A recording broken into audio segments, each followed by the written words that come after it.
अब कुछ और औजार हैं जिसके बारे में आपको देखना है। और औजार, इसको बोलते हैं हथौड़ी, हैमर, ठीक है, कास्ट स्टील की बनी होती है। ये इसका आगे का जो हिस्सा है फ्लैट रहेगा और पीछे उसको पिन बोलते हैं, ये वाला। ये अलग अलग आती है, ये गोल है बॉल की तरह, तो बॉल पिन, बॉल पिन। अब ये भी बॉल पिन है, ये भी बॉल पिन है और ये भी बॉल पिन है। अब हथौड़िया तो हमारे पास में सभी बॉल पिन है, खाली बॉल पिन हैमर यूँ कह दो दुकान पे, तो मैं आपको दुकान पे लेने गया ना, मैं तो ये ला के दे दी, तो नहीं मेरे को तो वो वाली चाहिए, ये वाली। तो फिर अंतर क्या है इस बॉल पिन में और इस बॉल पिन में? साइज छोटी बड़ी नहीं। फिर किस आधार पर छोटी बड़ी? इंच पे थोड़ी, नहीं मेरे को ये इतनी लंबी चाहिए या इतनी चाहिए, ऐसा नहीं आएगा। तो हैमर की साइज ऐसे वेट पे, वजन कितना है, अब ये 800 ग्राम, ये हथौड़ी का जो वजन है ना, वो वजन के आधार पर इसकी साइज होती है। एक तो पिन हो गया, दूसरा वजन। अब जैसे मान लो ये है, ये 250 ग्राम की और ये 100 ग्राम की हथौड़ी है। 100 ग्राम बॉल पिन हैमर, 250 ग्राम बॉल पिन हैमर, 800 ग्राम बॉल पिन हैमर, है तो सभी बॉल पिन, लेकिन वेट आपको साथ में जोड़ा जाता है, ठीक है। नंबर 1 तो ये हो गया। दूसरा ये ऐसा क्रॉस पिन हैमर, ये यूँ क्रॉस बना हुआ है इसका, ये क्रॉस पिन हैमर हो गया। ये तो क्रॉस पिन है लेकिन ये भी वेट में, ये 500 ग्राम करीब है अंदाजा, तो क्रॉस पिन हैमर 500 ग्राम, ठीक है। ऐसे ये मैलेट प्लास्टिक हैमर, मैलेट ये मोटर वेंडिंग में काम आती है, कोयलों को सही आकार देने के लिए, या कोई शीट मेटल का कोई काम करता है, चद्दर का काम, तो उसको ठोकने के लिए। अगर ये हथौड़ी से आप सीधा ठोकोगे तो फिर खड्डा पड़ जाएगा, इससे करेंगे तो खड्डा नहीं होगा। बर्तन वाले जो काम करते हैं ना, थोड़ा कहीं थोड़ा सा डंटिंग वंटिंग हो गया तो डंटिंग पेंटिंग, थोड़ा डंटिंग हटाने के लिए ये प्लास्टिक हैमर, तो उसको मैलेट भी कहते हैं अपन। लकड़ी का भी आता है, प्लास्टिक का भी आता है, ठीक है। ये मोटर वेंडिंग में काम आता है अपने इलेक्ट्रिशियन में। अब रही बात हथौड़ी को चलाना कैसे, हथौड़ी कैसे चलाते हैं। अब तो थोड़ी कीलियाँ ला करके ना मैं एक पट्टी पे लगवाता हूँ, ठीक है। आपको वो प्रैक्टिस करनी पड़ेगी, कील को ठोकना, मतलब इस कील को कैसे ठोका जाएगा। अभी आप ये तो एक कील, एक तो हथौड़ी यूँ पकड़ने का फर्क पड़ता है। जैसे मान लो अब कोई खीली वीली तो है नहीं मेरे पास, कोई सा भी कोई खील होती है तो फिर उसको यूँ करके ऐसे ऐसे ऐसे, एक तो हथौड़ी को ऐसे पकड़ते हैं, एक व्यक्ति जैसे ये हथौड़ी को यहाँ से पकड़ता है, तो सही तरीका है हथौड़ी को ऐसे पकड़ेंगे, ऐसे नहीं कि ये यहाँ से यूँ पकड़ के नहीं ऐसे ऐसे कर रहा है, तो उसकी जो चोट है वो ऐसे भी तो कर सकते हैं। ये हथौड़ी को इसको ऐसे पकड़ कर ये करेंगे, एक इसको ऐसे पकड़ के नहीं ये ऐसे, तो हथौड़ी को पकड़ना है ना यार, हमेशा ये यहाँ जो ग्रिपिंग है ऐसे पकड़ना है इसको, हथौड़ी से ऐसे ऐसे ठोकना है इसको। नहीं तो फिर वो कोई भी कील ठोकने के लिए जा रहे हैं तो ये हथौड़ी ली और ऐसे ऐसे, देखा होगा कई बार कुछ ऐसे ही करते हैं ना, कुछ लोग ऐसे करते हैं, ऐसे ऐसे ऐसे करके, तभी वो बारीक काम होगा तो ऐसे करा जाता है, और मोटा काम भी है तब भी है ऐसे करके नहीं, यूँ करेंगे तो फिर वो कील ठोकी जाएगी, मुझे ठोका थोड़ी जाएगा। इसको फिर काम करना है तो इसको हथौड़ी ऐसे पकड़ के चलाना पड़ता है। हथौड़ी को पकड़ना भी आना चाहिए, नहीं तो हथौड़ी पकड़ के मालूम पड़ जाता है कि इसमें स्किल है कि नहीं है। तुम्हें काम कितना आता है, तुमने कभी काम किया ही नहीं है, कील कभी ठोकी ही नहीं है, तो हथौड़ी कैसे पकड़ोगे। तो यहाँ से पकड़ोगे तो फिर वो प्रॉपर तरीके से 1-2 चोट में पूरी कील जाएगी। अब वो कीले ला करके ना आपको पटिए पे ठोक के फिर देखना पड़ेगा, किसी के तो कील मुड़ जाएगी, किसी के पूरी ठोकते ठोकते तो टेढ़ी भी हो जाएगी, वो एकदम सीधी जाती है कील, पूरी कील अंदर तक गड़नी चाहिए। वही थोड़ी सी हथौड़ी से चोट मार के नहीं कील ठोकने जाते हैं तो कई बार कील मुड़ जाती है, क्योंकि आपकी स्टाइल सही नहीं है, और आधी जाएगी आधी नहीं जाएगी, फिर ऐसा ऐसा करके यूं करते रहोगे तो फिर वो कील मुड़ी जाएगी। हल्का सा पहले चोट देना, उसके बाद फिर ऐसे करके ना फिर बराबर एक चोट ऐसी लगनी चाहिए कि परफेक्ट उस कील के हेड के ऊपर जा करके लगे, कीली के हेड के ऊपर, और सीधी सीधी कीले अंदर तक गड़ जाए पूरी। तो ये तो होगा टेक्निक। अब क्या करेंगे, खिलिया लेकर हथौड़ी से पटिए खीले ठोकना शुरू कर देंगे, वो भी करना पड़ेगा कम से कम थोड़ा, लेकिन दिमाग में ये रखते हुए करना पड़ेगा। एक जो काम करना है, काम करने का तरीका, मैंने जैसे मैंने बोल दिया कि आपको पट्टी के ऊपर कीले ठोकनी है, अरे यार ठोकना ही तो है, कैसे ठोक दो, मुड़ जाए तो भी चलेगा, कैसे भी करके ऐसे करके ठोक दो। एक नहीं, उसको मैं ऐसे पकड़ के ठोकूंगा, इसको ऐसे करके ना सीधा रख करके ना, ऐसा दिमाग से काम करना है माइनर चीज, लेकिन थोड़ा सा कंसंट्रेशन रख करके काम करना है। नहीं, मेरे को थोड़ा सही ढंग से इस औजार का उपयोग करना भी आना चाहिए, सही ढंग से मेरे को कील ठोकना है। तो एक छोटा सा माइनर चीज़ है, अपना कंसंट्रेशन ये होना चाहिए कि हम उसका उपयोग तो करें, काम करें, परफेक्ट करें, तब जाके आप में काम में थोड़ी सी हुनर अच्छी, मुझे स्किलनेस आएगी। ठीक है, तो ये उपयोग हो ही गया हथौड़ियों का। अब आपको कर लेना है अच्छी तरह, सभी औजारों का उपयोग सही ढंग से करना है। माइक्रोमीटर का उपयोग आपको समझ में आ ही गया है ना। वायर गेज का उपयोग भी करना सीख लिया, देख भी लिया ये। अब अगला कुछ औजार होता है, ये इसका नाम है कैलीपर बोलते हैं। कैलीपर एक ये भी है और एक ये भी है, और ये डिवाइडर ये भी है, मतलब है तो तीनों एक जैसे। आपको थोड़ा थोड़ा अंतर नजर आ रहा है। अब मेन अंतर, अब इसका क्या करेंगे भाई, इसका क्या उपयोग है। अब ये तो हो गया आपका डिवाइडर, मतलब जो बराबर बराबर हिस्सा नापने के लिए इसका उपयोग बहुत अपने कम करते हैं। ये इन दोनों का उपयोग ज़्यादातर होता है। वो कैसे, कहाँ पर, कि मशीन में अगर मान लो कोई, अब सपोज करो यहाँ कोई मशीन के जब ये पार्ट्स है, ठीक है, अपने तो मोटर है, मोटर के ऊपर पुली और शाफ्ट, जैसे ये शाफ्ट है, इसकी मोटाई नापनी है, शाफ्ट की मोटाई है ना, और ये खड्डे के अंदर कितनी खड्डे की गहराई है, तो ये इनसाइड कैलीपर हो गया। अंदर की गहराई नापने के लिए इनसाइड कैलीपर, इसमें ये दो टांगे ऐसे मुड़ी हुई है ऐसे, ये हो गया इनसाइड कैलीपर। ये मान लो कोई पुली वगैरह है, सपोज करो ये हथौड़ी की जो अंदर कितना है, मान लो हथौड़ी का हत्था ही आपको बनाना है मान लो, है ना, तो ये अंदर गहराई की, जो अंदर जो कट लगा है, गहरा हॉल है, उस हॉल की जो डायमीटर कितना है, हॉल का डायमीटर नापना है, तो इसमें ये इनसाइड कैलीपर काम में आएगा। ऐसे करके आप नाप लेंगे, इसके आधार पर कोई स्लॉट वगैरह बनाना है, मशीन का कोई पार्ट्स आपको बना के वहाँ फिट करना है, या मोटर के ऊपर आपको पुल्ली लगानी है जिसके ऊपर बेल्ट लगाना पड़ता है। मोटर के ऊपर पुली लगेगी, पुली से फिर बेल्ट होकर के कोई मशीन को चलाया जाता है।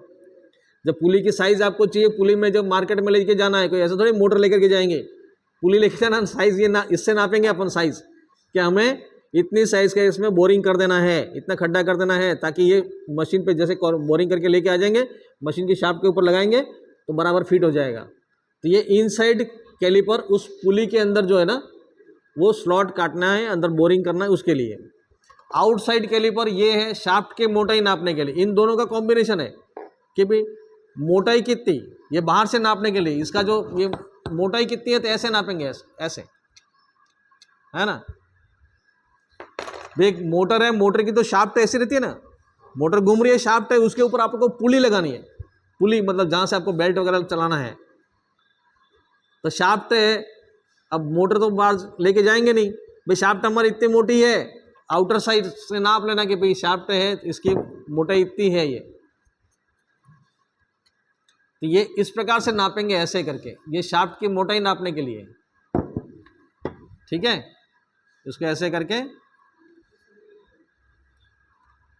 अच्छा ये, हाँ ये है ना। अब ये स्टेटर है, सपोज करो इसका रोटर है, ये इसमें रोटर है। अब इसका रोटर की जो आपको इनसाइड कैलीपर, यहाँ इसका जो घेरा नापना है ना, वो किससे नापेंगे, इनसाइड कैलीपर, ये वाला, इससे आप नापेंगे ऐसे कि इसका रोटर जो है वो कितने डायमीटर का होना चाहिए। अगर कोई कंपनी आप मतलब हो गए, किसी कंपनी में लग गए और वहाँ मोटरें बनती हों, मैं तो बहुत ज़्यादा आगे की बात कर रहा हूँ, कोई आप इलेक्ट्रिशियन बन जाए और उस कंपनी में जाए, कोई अच्छी सी कंपनी में जहाँ आपका मैन्युफैक्चरिंग हो रहा हो, जैसे कंपनी के, जैसे ब्रांडेड कंपनी जो भी है, किर्लोस्कर है, क्रॉम्पटन है, ऐसी कोई कंपनी में जहाँ पर ये मशीनें बन रही हो, है ना, जहाँ आपका ऐसा मशीन का स्टेटर तैयार हो रहा होगा, उस कंपनी में आप लगे हैं, आपका जो ये स्टेटर है उसका स्लॉट कितना, तो ये फिर उस समय ये काम आएगा। सीखना अभी है। नाम क्या है इसका, इनसाइड कैलीपर, है ना। इनसाइड कैलीपर क्या काम आता है, ये अंदर का जो बोरिंग है ना, उसको देखने काम आता है अंदर का ये बोर कितना है, ठीक है। इसके आधार पर आपका जो रोटर है, रोटर घूमने वाला, उसका डायमीटर इतना चाहिए आपको, ये इससे कम कम रखना है ताकि अंदर रोटर जो है वो रगड़ नहीं खाए। मशीन आप इस ढंग से बनाए, डिजाइन इस ढंग से बनाए, ठीक है। तो ये रोटर अंदर घूमने वाला है, तो उसका अगर नाप लेना है तो ये आउटसाइड कैलिपर, जैसे मान लो ये सपोज करते ये आउटसाइड कैलिपर हो गया। ये अगर मान लो रोटर इतना है तो गोला, जिसका गोलाकार नापना है, ये आउटसाइड नापना है इसका, ये आउटसाइड कैलिपर से नापते हैं। इनसाइड से आपका ऐसे करके नापा जाता है ये, ठीक है। इसकी जो ये रोटर मान लो घूमने वाला भाग है तो उसकी मोटाई ये रहेगी, आउटसाइड कैलिपर, इनसाइड कैलिपर। हो सकता है परीक्षा में ये चित्र आ गया या ये चित्र आ गया और पूछ रहे कि इसका नाम क्या है, ऐसा भी क्वेश्चन आ सकता है एग्जाम में। हो चित्र ये बना के दे दिया, ऐसा दिए गए चित्र का नाम बताइए, बताओ। ये आउटसाइड कैलिपर। और फिर अगर मान लो ये आ गया तो ये डिवाइडर। ये दोनों न तो इसमें इधर मुड़ा हुआ है कि न बाहर से मुड़ा हुआ है, सीधा तीखा है, ये डिवाइडर हो गया। चित्र एक जैसे ही है, आप कंफ्यूजन हो जाएगा, ध्यान से देखना है इसको, ठीक है। अब अगला है ये पुलर, पुली पुलर, पुली पुलर, बेरिंग पुलर। ये बेरिंग पुलर है, छोटा है। पुली पुलर तो 3 टांगों वाला थोड़ा बड़ा आता है। बेरिंग पुलर मतलब पुलर में क्या करेंगे, जैसे मान लो कोई चीज़ इसको खींच के बाहर निकालना है ना। अभी तो इसमें चूड़ियाँ बनी हुई है, मान लो इसको ऐसे खींच के बाहर निकालना हो तो पुलर, ये पुलर कहलाता है ना। इसको अपन क्या करते हैं, ऐसा पूरा इसको खोल देते हैं। ये 2 टांगे 3 टांगों वाला अलग अलग आता है। अभी आप इसको इस प्रकार से ऐसे दोनों तरफ से फंसाया जाता है, फिर ऐसे करके इसको खोल दो, ऐसे जो फिक्स पार्ट पे लगाओ ऐसे, और इसको सेंटर में यूँ रख करके इसको जैसे जैसे आप टाइट करते जाओगे ये खींचा हुआ जाएगा तो बेरिंग आपका बाहर आ जाएगा। ये सपोज करो शाफ्ट के ऊपर बेरिंग है, मानना है कि इसके ऊपर बेरिंग है, क्योंकि बेरिंग और शाफ्ट वाला अभी अपने पास में ये है नहीं, तो बेरिंग है तो इसको ऐसे करके और फिर पुलर से बेरिंग को निकालना, तो बेरिंग पुलर। चित्र अगर इस टाइप का आ गया तो बेरिंग पुलर। और इसमें 3 टांगों वाला भी आता है, वो पुली पुलर, पुलर कहते हैं उसको। पुल करके निकालना, मतलब कोई पार्ट्स फंस गया है तो उसको पुल करके निकालना है। अभी बता देंगे उधर से। तो पुली पुलर और बेरिंग पुलर 2 अलग अलग, पुली पुलर भी है। अगला ये फाइल रहती है, आप जानते ही हैं। अब इसमें ये अलग अलग दांतों के आधार पर, ये लकड़ी छीलने के लिए तो ये रास्प कट फाइल, एक राउंड फाइल भी दी थी ना आपको, राउंड लेके आए थे। राउंड फाइल कहाँ गई है, निकाले थे फाइल एक ही दी है उसमें तो नहीं दी, मतलब राउंड फाइल तो दी थी मैंने, नहीं है। चलो कोई बात नहीं, अब अगली फाइल के बारे में और डिटेल और बात कर लेंगे, अगला एक और वीडियो बना देंगे। अब अगला एक औजार जो है हेक्सा, लोहा काटने के लिए, शीट काटने के लिए, पीतल, लोहा, एल्यूमिनियम, ऐसे। लकड़ी के लिए नहीं, कोई छोटा मोटा काम है मजबूरी में काट लो, पता लगे मजबूरी में लकड़ी काट सकते हो, लेकिन उसके लिए परफेक्ट लकड़ी काटने के लिए तो टेनन सा, वुड सा, इस तरह की होती है। लोहा काटने के लिए हेक्सा, लोहा, पीतल, तांबा, ऐसा कोई भी शीट वगैरह काटना है उसके लिए। इसमें हेक्सा भी 2 प्रकार की आती है, एक तो फिक्स और एक एडजस्टेबल। अब कभी एडजस्टेबल आपने देखी नहीं हो, फिक्स तो देखते हो आप, एडजस्टेबल नहीं देखी होगी, हैं। ये एडजस्टेबल भी है, ये एडजस्टेबल है, मतलब ये छोटी भी हो गई, ये बड़ी हो गई, तो ये एडजस्ट होगी ना। तो एडजस्टेबल हेक्सा अगर मान लो बोले ना एडजस्टेबल हेक्सा, तो ज़रूरी नहीं है कंपनी ने मतलब ऐसा बना दिया, ये ऐसा करके दे दिया, यूँ करके चित्र दे दिया। अब इसका नाम बताइए, इसका फोटो देख लो आप, ऐसा। अब इसका ऐसा चित्र बना कर दे दिया ना, बोला कि ये क्या कहलाता है, तो एडजस्टेबल हेक्सा, ठीक है। अब इसका उपयोग इस प्रकार से होता है, मान लो कहीं हेक्सा लेने गए नहीं मिली तो फिर वो एडजस्टेबल है तो चलो भाई एडजस्टेबल से काम चलाओ, है ना। तो छोटी बड़ी इससे कर सकते हैं। अब इसमें ये है फिक्स वाली, ये एडजस्ट नहीं होने वाली है, फिक्स है। इसमें एक बार ब्लेड लग गई और फिट हो गया, इससे आपको टाइट कर दिया आपने। अब इसमें ब्लेड में भी इसके दांते जो हैं वो आगे की तरफ झुके रहते हैं, ऐसा रखना है आपको। इसमें जो टीथ है, ये जो दांते हैं ना इसमें, ये इसे एक तरफ झुके हुए हैं, ऐसे झुके हुए हैं। आप जो ब्लेड लगाते समय आप जो है वो ब्लेड को अगर उल्टी लगा दो, ऐसे भी लगा सकते हैं, ऐसे भी लगाओ, कैसे भी लगाओ, लोहा ही तो काटना है। ये जो ब्लेड है इसमें दांते ऐसे नहीं रहने चाहिए, ऐसे रहने चाहिए। तो ये आरी हेक्सा की जो ब्लेड है, इसको आरी पत्ती बोलते हैं जनरल भाषा में, तो हेक्सा ब्लेड, ये ब्लेड हो गया, ये फ्रेम हो गया। ये जो ब्लेड है ये 1 फीट की बंद करता समय इसको ऐसे भी लगा सकते हो ना, ऐसे भी लगा सकते हो। अगर ऐसे लगा दिया तो टीथ इसके दांते इस तरफ झुके हुए रहेंगे, और उसको उल्टा करके लगाया तो सामने की तरफ होंगे। तो लगाने का सही तरीका, हेक्सा ब्लेड में जो ब्लेड के जो दांते हैं वो सामने की तरफ झुके रहने चाहिए। इसके ऐसे अगर जोर लगाते हैं तो मटेरियल कटना चाहिए, ऐसे पीछे आना चाहिए। ऐसे जोर लगाओ तो मटेरियल कटना चाहिए। तो इसके जो दांते हैं वो सामने की तरफ होने चाहिए। अभी तो ये ब्लेड बराबर फिट की हुई है। हो सकता है कोई अनट्रेंड व्यक्ति, आप ट्रेंड हो करके तो फिर ऐसे ही लगाएंगे, अनट्रेंड होगा तो ये ब्लेड को कैसे भी लगा दिया, इधर लगा तो इधर लगा तो फर्क नहीं पड़ता, लेकिन फर्क पड़ता है।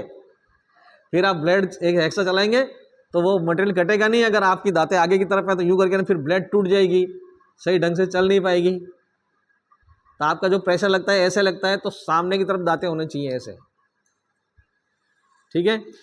तो हेक्सा ब्लेड भी लगाने का तरीका आपको मालूम पड़ गया कि इस प्रकार से लगाना चाहिए, सामने की तरफ जो है दांतें होने चाहिए इसके, ठीक है। ऐसे इसको लगाना है। और औजार के बारे में कुछ और भी होंगे। तो स्पैनर वगैरह लाए नहीं, स्पैनर पाना नहीं लाए, स्पैनर एडजस्टेबल और वो बाद में देख लेंगे, अभी इतना ही बहुत है। आप इन औजारों को एक बार अच्छी तरह देख लें, समझ लें, और इसका उपयोग करना। ये तो लोहा काट के, थोड़ा शीट के टुकड़े भी काट के एक बार देखना है।